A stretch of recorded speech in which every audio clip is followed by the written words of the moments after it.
est-ce qu'on peut être mobile? Le problème de la mobilité, alors en théorie, oui, on peut être mobile, ne serait-ce que par exemple, si vous habitez au bord de la mer, votre base autonome durable sur un bateau, par exemple, ça peut être une bonne idée. Moi, je suis un peu réticent, mais en théorie, je vois, et j'ai des clients qui me disent, voilà, moi, j'ai choisi ça, est-ce que ma péniche, c'est une bonne solution, mon voilier, c'est une bonne solution, etc., etc. Chaque cas est unique, chaque cas a des avantages et inconvénients, mais fondamentalement, l'aspect mobile, il a le gros défaut suivant, c'est que si vous êtes mobile, vous ne pouvez transporter avec vous que le nombre d'outils et de biens que vous pouvez transporter dans votre voiture, donc vous êtes limité par l'essence, dans votre camping-car, dans votre chariot à bœufs ou dans votre caddie. Donc ça va être extrêmement limité. Et donc quand je parle des 7 piliers de la base autonome durable, eau, nourriture, hygiène, énergie, connaissance, défense, lien social, une grande partie de ces éléments-là sont quand même liés à, certes, des connaissances, mais aussi des outils. Les connaissances, c'est le plus important. Donc ça, évidemment, personne ne peut vous l'ôter. Mais même un bon ouvrier, il doit avoir des bons outils, et ces bons outils, ils pèsent, et il faut les transporter. Plus l'eau, plus la nourriture. Ça peut devenir extrêmement problématique. Alors, on peut imaginer d'être semi-mobile, d'avoir plusieurs points de chute chez sa grand-mère dans le Périgord, chez son autre grand-mère en Normandie, et son appartement en ville où on est prêt à tenir le coup et que dans les 3 endroits, vous ayez un minimum d'eau, un minimum d'outils, un minimum de nourriture, quelques graines. C'est pas très cher, hein, la préparation de base, elle est très peu onéreuse. Et donc, vous avez une option. Ça, c'est déjà dans l'idée où vous avez des compétences utiles. Donc là, dans ce cas-là, vous n'êtes pas avocat, hein, vous n'êtes pas trader. Vous êtes un menuisier, vous avez des compétences dures, des compétences réelles. Bon, ensuite, on ne se refait pas facilement, c'est vrai. Donc ça, ce serait encore jouable, mais ce n'est pas évident. Mais à ce moment-là, et c'est là où l'aspect monétaire est intéressant à prendre en compte, à ce moment-là, vos économies, qui risquent d'être pulvérisées dans l'effondrement financier par l'hyperinflation, ces économies, il va falloir les préserver. Et c'est là où peut-être les garder en pièces d'or, d'argent, etc., peut être une bonne stratégie. Mais sachez aussi une chose, c'est que si aujourd'hui, pour avoir des outils, ne serait-ce que pour faire du bricolage, qui sont très utiles, vous allez chez un Leroy Merlin ici en France, ou un Conforama, ou toutes sortes de magasins de grande surface où vous pouvez acheter des outils, ils ne coûtent rien. Ils sont faits en Chine, ils sont même assez de bonne qualité. Vous pouvez les acheter et accumuler avec très peu d'argent une grande quantité d'outils. Pareil pour des armes à feu, des munitions, des graines, pour votre potager, des outils de jardinage. Enfin, tout ça aujourd'hui, et ça c'est le seul et rare avantage de la globalisation, c'est que nous avons accès à énormément de biens peu coûteux. Le jour où c'est la crise, ces prix-là, enfin le prix de ces objets qui ont une valeur intrinsèque, les graines, les munitions pour les armes, les outils de jardinage, les outils de travail, etc., elles vont exploser parce que tout le monde va très vite comprendre que comme ils ont faim, ils vont devoir travailler la terre, comme ils ont soif, ils ont besoin de systèmes de filtres pour filtrer l'eau de la Seine si vous habitez à Paris. Mon prochain livre parle de la survie urbaine et Paris est tout à fait un exemple intéressant de ce qu'il faudrait faire en ville pour s'en sortir. Mais enfin, tous ces outils, ils seront hors de prix. Et non seulement ils seront très chers, mais peut-être que les gens qui en ont ne voudront certainement pas les céder, même contre des pièces d'or, même contre des pièces d'argent, parce qu'ils en ont besoin. Et là, c'est trop tard. Donc il faut se préparer avant. Quant à la problématique du fait que est-ce qu'il faut de l'argent pour se préparer, moi je noterais 2 choses. La première, c'est souvent sous-jacent à cette question, il y a un de ces aspects du mal français. Là, je ne parle pas de la syphilis du 19e siècle, comme en Italie. Enfin, en France, on disait que c'était le mal italien, puis en Italie, on disait que c'était le mal français.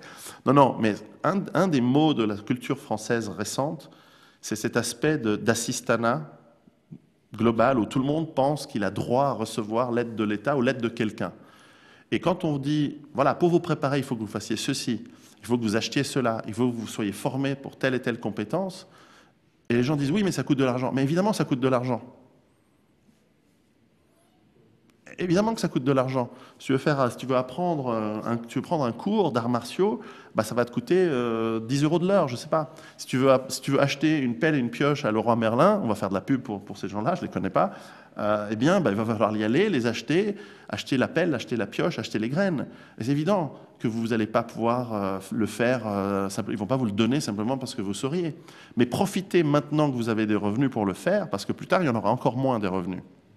Alors alors ça, c'est le premier aspect. Il y a un côté, oui, mais ça devrait être accessible à tout le monde. C'est comme les gens qui me disent, quand est-ce que tu viens à Paris? Et je dis, sur mon site web, je viens demain faire une conférence. Et après, les gens te disent, elle est où cette conférence? Ils ne sont même pas allés voir sur le site web où il y avait l'adresse. Il y a une certaine paresse, mais ce n'est pas que la France. Je suis taquin parce que je vous aime bien.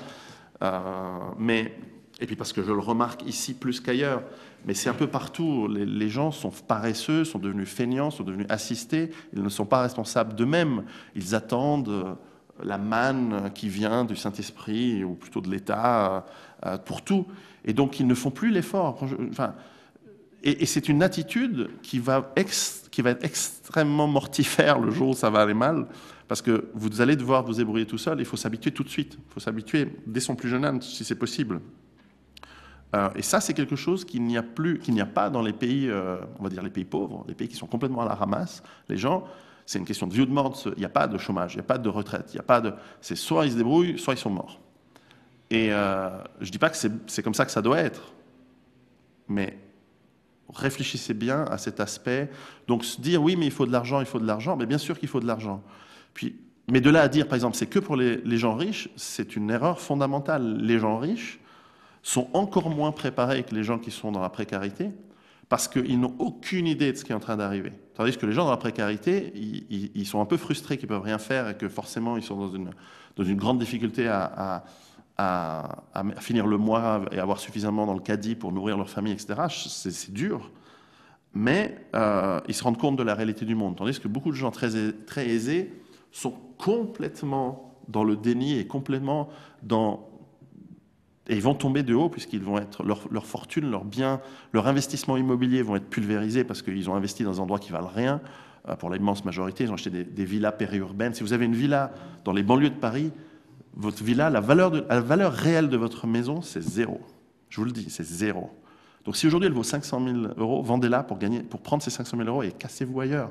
Ça vaut zéro. Si vous avez un appartement que vous avez acheté à 150 000 euros dans un HLM, vendez-le, ça vaut zéro. Pourquoi? Parce que sans voiture, vous ne pouvez pas vivre, vous ne pouvez pas acheter de la nourriture, vous ne pouvez pas avoir de l'eau, vous ne pouvez pas survivre dans ces zones sans voiture, sans approvisionnement, sans système qui vous soutient ce mode de vie. Ce système va disparaître très vite. Donc ça, typiquement, c'est un investissement qui vaut zéro. Donc vendez et louez et préparez une base autonome durable ailleurs. Je pense qu'à la campagne, c'est jouable. En ville, ça va être très très dur et c'est jouable et ce sera le thème du prochain livre. Entre les deux, les banlieues, etc., ça va être terrible. Ça va être impossible. Enfin, c'est toujours possible, mais ça va être très très dur. Ça demande de nouveau 300 pages pour expliquer, mais ce sera un autre livre. Mais enfin, voilà, donc il y a cet aspect-là. Alors, quant à la politique, je ne suis pas trop long, ça va. Quant à la politique, j'ai tenté d'en faire. J'ai pensé que lorsque... J'ai été fortement séduit récemment, il y a peut-être maintenant presque une dizaine d'années, par le discours d'un essayiste français qui s'appelle Alain Soral, par exemple. Et j'ai trouvé très séduisant son discours sur l'analyse gauche du travail, droite des valeurs, qui s'oppose objectivement à une gauche libérale libertaire et une droite financière libérale. Moi-même, venant de culture libérale à la base, économique, de libéral économique,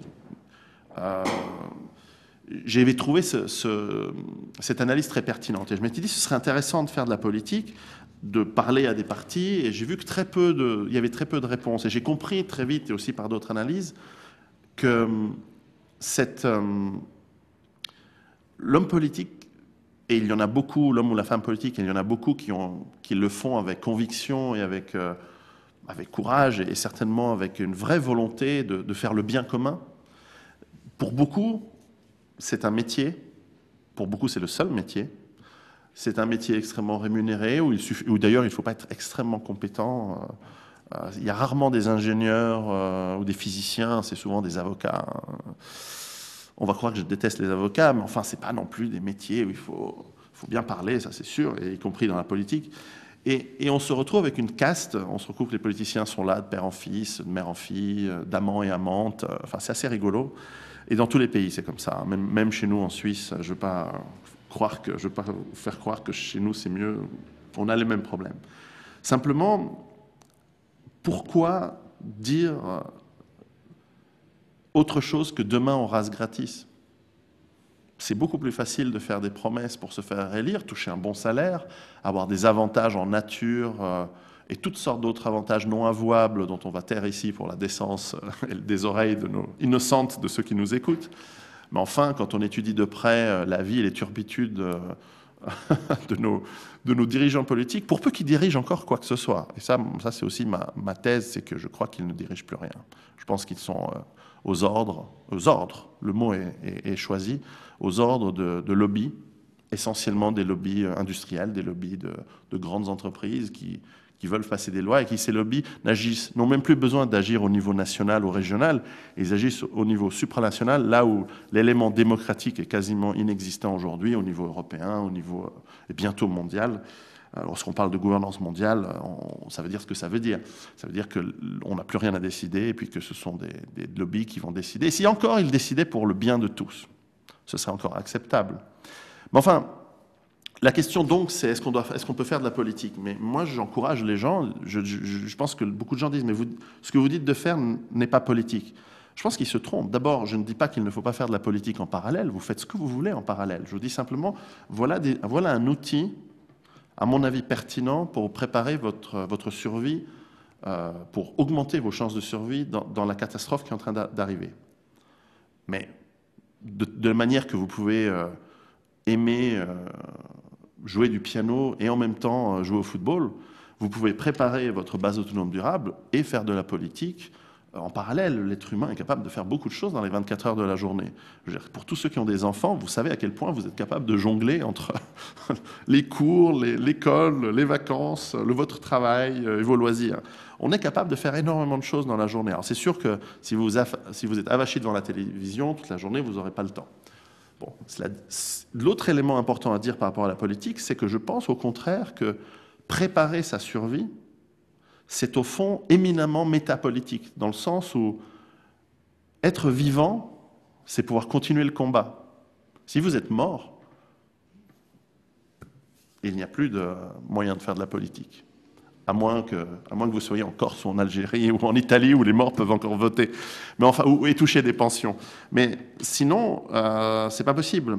Alors, c'est vrai que je suis assez pessimiste quant aux chiffres et je pense qu'en fonction des différents scénarios, de manière globale, la crise qui est en train de se déclencher, qui va, à mon avis, arriver à son apothéose dans les 10 prochaines années, va nous amener à une phase de turbulence qui peut potentiellement, et parce que les chiffres, moi j'analyse froidement les chiffres, et je pense que de manière globale, on peut avoir plusieurs milliards de morts. C'est évident. Nous étions 1 milliard il y a 2 siècles, avant le pétrole, avant les énergies fossiles. Ces énergies sont en train de disparaître. Bon, comment on va faire pour cultiver la terre sans mécanisation, sans engrais, sans pompe pour amener l'eau potable ? Alors, la grande majorité de ces morts, en réalité, vont être dans des pays en voie de développement. L'Égypte, 80 millions de personnes qui importent quasiment 100% de sa nourriture. Aucune chance. Alors, soit ils vont venir chez nous, massivement, et ça va pas être triste, soit ils vont mourir sur place. Enfin, ça va être évidemment les deux. Il y aura une partie de famine, et vous ajoutez à l'Égypte le Pakistan, toute la bande du Sahel en Afrique, une grande partie des États-Unis, et puis ensuite il y a le chaos que tout cela peut engendrer, qui peut amener des troubles civils. Par exemple, en France, prenons le cas de la France. Vous avez un pays qui, en théorie, est largement capable de subvenir à l'alimentation et à l'eau de 60-65 millions d'habitants. C'est largement possible. Vous avez largement des terres, elles sont encore excellentes. Alors c'est sûr que même sans la mécanisation, on pourrait trouver des solutions de faire partir les gens des villes, de redistribuer une grande partie des grandes terres cultivables et que chacun travaille son truc. Mais comme ça ne va pas se faire comme ça, parce que ça va se faire de manière chaotique, ça va être bordélique, je pense que les habitants des villes vont passer un très mauvais moment. Alors, est-ce que ça va se faire en 2 semaines? Est-ce que ça va se faire en 2 ans? Est-ce que ça va se faire en 20 ans, cette transition?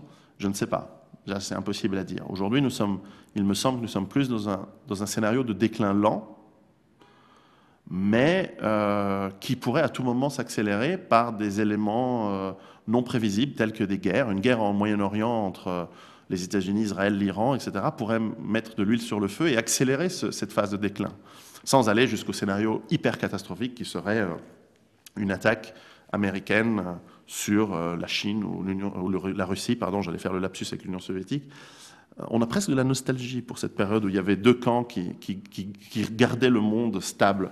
Mais sans aller sur des scénarios vraiment catastrophiques où là, même avec mon livre, en cas de guerre nucléaire, bon, vous avez quand même des chances de vous en sortir, mais bon, ça va être difficile.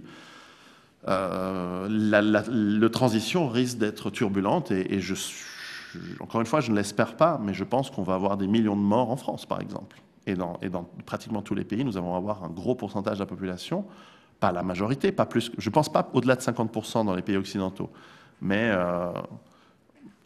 entre 15 et 20% de la population qui meurt dans une certaine durée ou qui s'éliminent par eux-mêmes en guerre civile ou en guerre ou par manque de nourriture et d'eau, c'est pas du tout impossible dans les 10, 15 ans à venir.